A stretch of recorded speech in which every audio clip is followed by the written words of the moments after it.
The stock market moves on earnings potential, period. Tariffs, inflation, interest rates, unemployment, retail sales affect earnings potential, and that's what moves the stock market. First, let's talk about how we calculate earnings per share. Remember, a stock is just a piece of a company. They give up ownership of that company, put it into a bunch of tiny shares. If we take the price per share and multiply it times the shares outstanding, we get the market capitalization, which is the total value of that company. And then market participants are buying and selling that stock constantly to try to understand, is this company worth more or less? A company has revenue and expenses. Revenue can be from a variety of reasons, can come from a business or from the consumer directly. And of course, there's a cost to operate. These are the expenses. Could be the cost of the goods sold directly. Operating expenses, which is your salary. Keep that in mind. The difference of revenue and expenses becomes your net income. If we're to subtract preferred dividends, that's the total earnings of the company, and we're to divide that number by the total shares outstanding, you will get the earnings per share. Companies report this to us quarterly. It's like their report card. Analysts are assessing the entire situation and assigning earnings potential. If we take the stock price and divide it by the 12-month projected earnings potential, you'll get what's called the forward PE ratio. If we say the market is overvalued or undervalued, normally we're looking at forward PE ratios. And the real question is,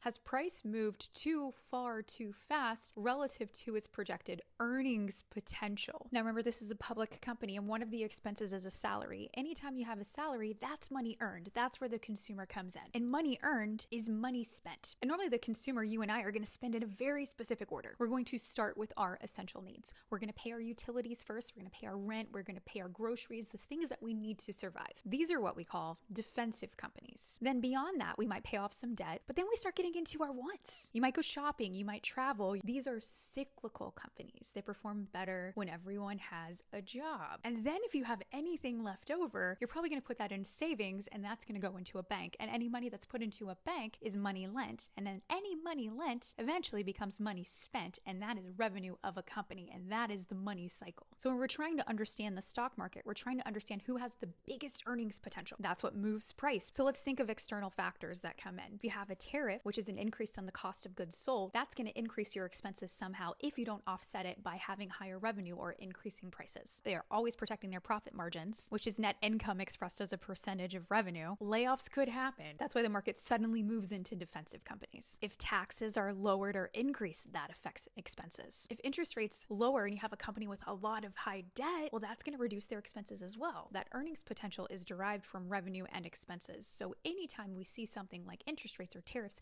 you have to understand, how does that impact a company's revenue, or how does that impact a company's expense, and how does that impact the consumer? Because the stock market is just a bunch of companies. Let's not overcomplicate it. If you found this helpful, I have a podcast with so much detailed information. You know what buttons to hit to follow along, and comment your questions of what concept you want me to explain next.